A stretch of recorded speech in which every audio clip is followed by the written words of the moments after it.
Viewers, आप देख रहे हैं सीएनबीसी आवाज पे टक्कर। अजीज खान, आपसे मैं जानना चाहता हूं, प्रधानमंत्री मोदी ने घुसपैठियों की बात करी, लेकिन अभी थोड़ी देर पहले आचार्य प्रमोद कृष्णम ने भी ट्वीट करा है कि आप संपत्ति तो छीनकर घुसपैठियों को दे सकते हैं, लेकिन ऋषि मुनियों की तपस्या कैसे देंगी?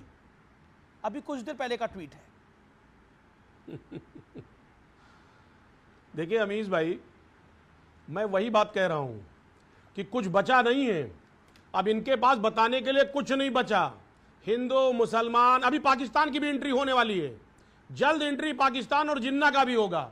एक बात आप जानिए, अगर वाकई में आपकी उपलब्धि रही तो आप अपनी उपलब्धियों पे बात करिए, लेकिन हिंदू मुसलमान पाकिस्तान से कोई मतलब नहीं है। जब घुसपैठी की बात हो रही है, जवाब दीजिए जो आपने 10 साल पहले वादा किया था।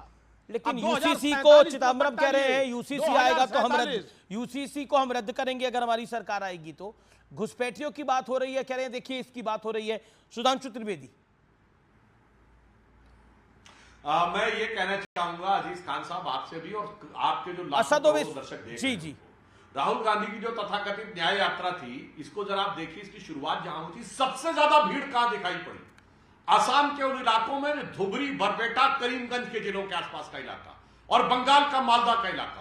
कांग्रेस ने अपने ऑफिशियल ट्वीट हैंडल से ट्वीट किया, कहा देखिए क्या जबरदस्त भीड़ है। और यही वो जिले हैं जहां सबसे ज्यादा घुसपैठिए हैं, जहां पर डेमोग्राफिक चेंज सबसे ज्यादा हुआ है। तो बहुत साफ है कि समर्थक कौन है, यानी दिली लगाव किससे है, हर दिल अजीज कौन है अजीज साहब, और किसके प्रति नफरत है। तो बिल्कुल साफ दूध का दूध, पानी का पानी हो जाता है कि ये क्या करने जा रहे हैं और किसके लिए करने जा रहे हैं। मैं पुनः कह रहा हूं, ये भारत के विरुद्ध होने वाले तमाम षड्यंत्रों में, चाहे ये जाने या बहुत से लोग अनजाने में उसका हिस्सा बन रहे होंगे, इसलिए मैं कह रहा हूं कि इसकी बात को बहुत गंभीरता से लेना चाहिए जो ये करने का प्रयास किया जा रहा है। विवेक श्रीवास्तव, घुसपैठियों वाली लाइन पर आपके क्या विचार है?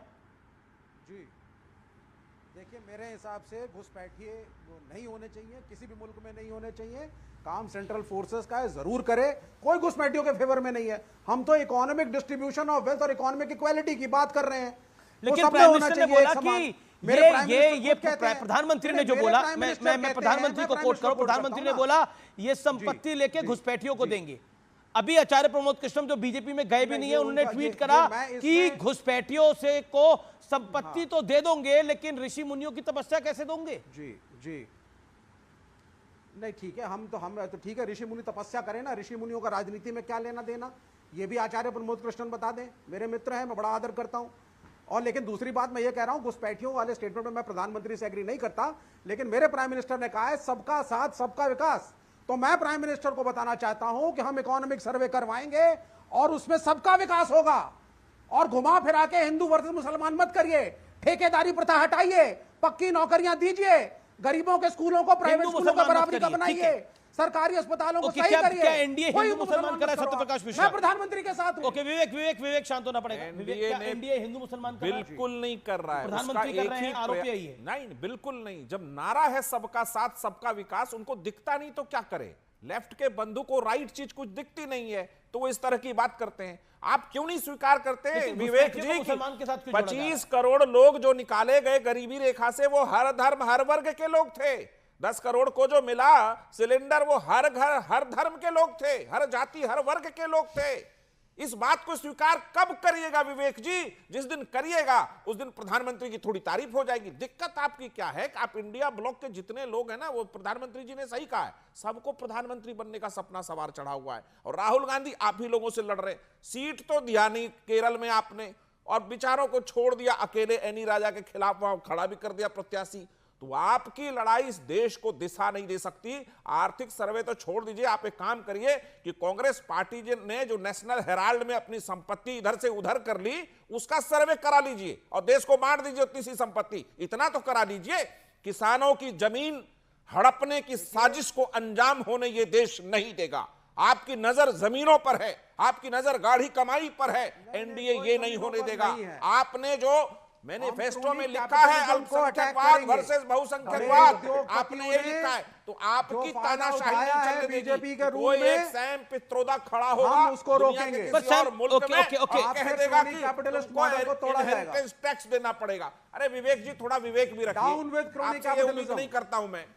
एनडीए down with अभी crony भी capitalism, sir, down with crony सामाजिक न्याय capitalism. के विकास के साथ ओके, सबके प्रयास के साथ विकास सुधांशु भी करेगा। कुछ ऐड करना चाह रहे हैं, लेकिन अजीज खान अब भी कुछ कहना चाह रहे हैं, जॉर्ज कुरियन भी कहना चाह रहे हैं। अजीज खान, क्या आपको लगता नहीं है कि पॉलिटिकल इसका नुकसान तो आपको भी होगा, क्योंकि आप इनके साथ अलायंस के अंदर हैं? कहां समझाएंगे ये बात? देखिए अमीर जी, मैं वही बात कह रहा हूं कि समाजवादी पार्टी सामाजिक न्याय की बात करती है, सामाजिक विचारधारा की बात करती है, और कांग्रेस के जो मैनिफेस्टो में देखें तो ईडब्ल्यूएस की बात हो रही है, ठीक है, जवाब जातीय जनगणना की बात हो रही है, इकोनॉमिकल जो वीकर सेक्शन है उसकी बात हो रही है, और अगर जो इकोनॉमिकली वीक है अगर उसको मदद करने की बात हो रही है, सरकार आर्थिक तौर पे मदद करेगी जातीय जनगणना करा के, इकोनॉमिकल सर्वे करा के, तो इसमें क्या बुराई है?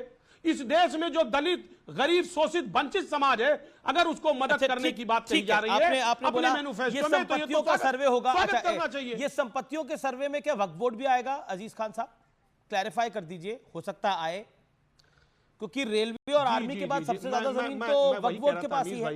क्या? अरे सर सुनिए ना। हाँ जी सर, मैं वही कह रहा था। अरे सुनिए ना अमीश भाई, माननीय मोदी जी को प्राइम मिनिस्टर किसने बनाया? इस देश की युवा ने, किसानों ने। मैंने जो सवाल पूछा आपसे उसका जवाब दे दीजिए ना। मैंने तो बड़ा सीधा सवाल पूछा। मैं पूछ रहा हूं। अरे मैं आ रहा हूं सर उसी मुद्दे पे। बिल्कुल 5 सेकंड में उसी पे जवाब क्या किया? उन पर गोलियां चलाई, उन पे लाठियां बरसाई। जवाब नहीं आया। सुधांशु त्रिवेदी, आप युवाओं के बारे में नहीं सोचते, सुधांशु किसानों के बारे में नहीं सोचते, आप हिंदू मुसलमान कर रहे हैं।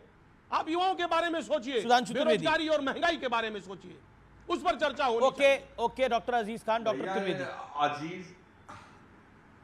अजीज खान साहब भूल जाते हैं आजाद हिंदुस्तान में किसानों पे सबसे बड़ी फायरिंग कब हुई थी? मध्य प्रदेश में मुल्ताई में 1998 में, जिसमें सरकार ने ऑफिशियली माना था कि 24 या 25 किसान मारे गए, और आपका समाजवादी पार्टी का नेता उसका नेतृत्व कर रहा था, और आपकी चाटुकारिता की हद है कि बजाय आप उसका स्टैंड लेने के कांग्रेस के समर्थन के चक्कर में उसको पार्टी से निकाल दिया था। उस जमाने में जबकि कहा गया था सैकड़ों किसानों पे खड़े होकर सीधे गोली चलाई गई थी। बहुत सारी चीजें हैं, याद रखिए, चिंता मत करिए।